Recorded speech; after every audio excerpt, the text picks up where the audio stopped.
जब मेंटेनेंस तय करती है तो पति की इनकम को ध्यान में रख के करती है, चाहे वो पति की एसेट हो, पति की प्रॉपर्टी हो, या पति की जॉब की सैलरी का जो पैकेज हो, या अदर सोर्सेज। और पत्नी के सोर्स भी देखे जाते हैं इनकम के क्या है। नमस्कार दोस्तों, मैं एडवोकेट बिट्टू शर्मा। मैं आज आपके सामने इलाहाबाद यानी यूपी हाई कोर्ट की मेंटेनेंस से संबंधित जजमेंट पर एक वीडियो लेकर आया हूं। यह वीडियो आपके लिए बहुत ही इंपॉर्टेंट होने वाली है, इसलिए वीडियो को सब्सक्राइब एंड लाइक जरूर कीजिएगा। क्या होता है दोस्तों, पति पत्नी की लड़ाई होती है जो मेनली रीजन है। तो पत्नी मायके चली जाती है और मायके जाके 498A का केस करती है और फिर 125 सीआरपीसी का मेंटेनेंस दायर करती है। जो प्रोसीजर है यही चलता है, क्योंकि पत्नी का एक ही मोटिव है, मेरे पति को, मेरे ससुराल वालों को परेशान करना है, मेंटली तौर पे, फिजिकली तौर पे, आर्थिक तौर पे। लास्ट में उसका मुंह ओपन होता है पैसे को लेके कि मुझे तो 10 लाख 15 लाख रुपए चाहिए। लेकिन आज मैं आपको एक बात बताना चाहता हूं कि जो 125 सीआरपीसी मेंटेनेंस है वो खत्म हो चुका है, क्योंकि नए कानूनों ने उसकी जगह ले ली है। जो भारतीय नागरिक सुरक्षा संहिता 144 बन चुका है। अब मेंटेनेंस 125 सीआरपीसी के तहत ना दर्ज होके भारतीय नागरिक सुरक्षा संहिता 144 के तहत होगा। अब हम बात कर लेते हैं जजमेंट के बारे में कि जजमेंट क्या कहती है, क्या कहा गया जजमेंट में। पति पत्नी थे, दोनों के बीच में लड़ाई झगड़े स्टार्ट हो जाते हैं। इस बीच उनके एक बेटी भी होती है। तो क्या होता है कि पत्नी अपनी बेटी को साथ में लेके मायके चली जाती है और मायके में जाके जो फिल्म है वो स्टार्ट हो जाती है, यानी 498A से लेके 498A के तहत दहेज का मामला दर्ज करवा देती है पति के खिलाफ, और फिर 125 सीआरपीसी के तहत मेंटेनेंस का वाद भी दायर कर देती है। तो फैमिली कोर्ट क्या करती है, पत्नी की मेंटेनेंस पिटीशन को अलाउ कर देती है, और दूसरी तरफ पति भी क्रूअल्टी का ग्राउंड बना के डाइवोर्स पिटीशन दायर कर देता है, और पति की भी डाइवोर्स पिटीशन अलाउ हो जाती है, उसे डाइवोर्स ग्रांट कर दिया जाता है। फिर क्या होता है दोस्तों, पत्नी जो डाइवोर्स पिटीशन ग्रांट कर दिया था उसके खिलाफ अपील दायर करती है कोर्ट में, और पत्नी की अपील हो जाती है खारिज, क्योंकि पहले से ही मेंटेनेंस अलाउ हो गया था पत्नी को।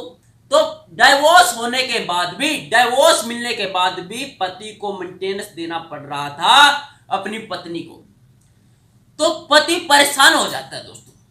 तो पति क्या करता है, पत्नी के साथ समझौता कर लेता है वन टाइम सेटलमेंट का, कि मैं आपको एक ही साथ पेमेंट कर दूंगा, ये महीने भर से आप मेरे को बता दीजिए कि आप कितने पैसे लेके सेटलमेंट करना चाहते हो।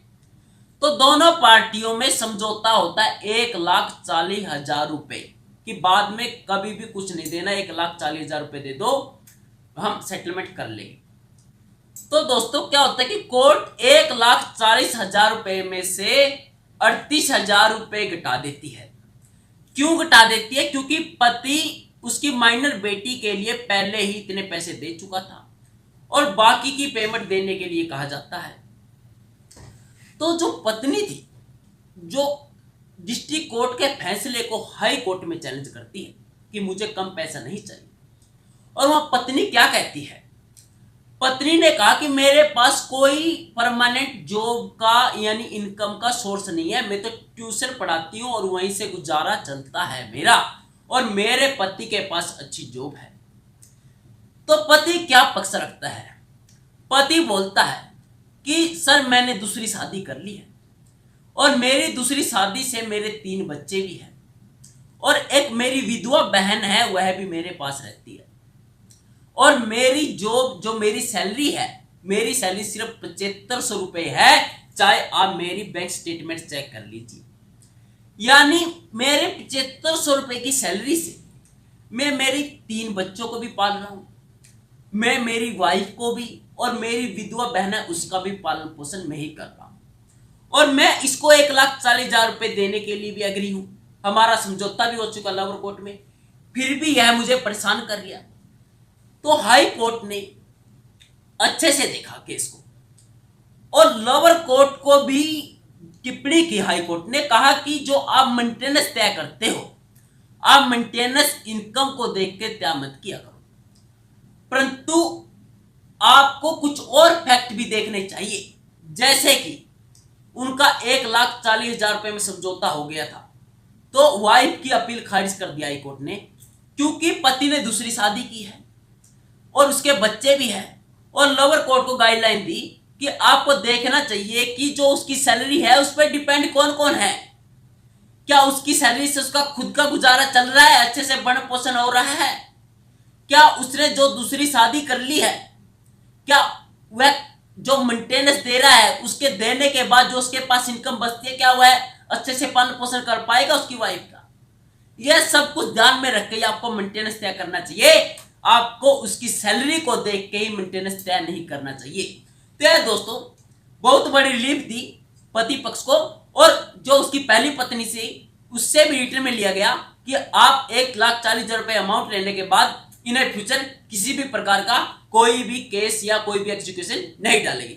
यह थी दोस्तों जजमेंट, जिसका मैं लिंक डिस्क्रिप्शन में डाल दूंगा, आप वहां से रीड कर सकते हो। यदि आपके इस वीडियो से संबंधित कोई पॉइंट हो, कोई क्वेश्चन हो, या आप मुझसे कुछ पूछना चाहते हो, या आप 1-to-1 की मेरे साथ कोई अपॉइंटमेंट बुक करना चाहते हो, तो आप व्हाट्सएप करिए, मैं आपके क्वेश्चन का जरूर आंसर दूंगा। थैंक यू दोस्तों।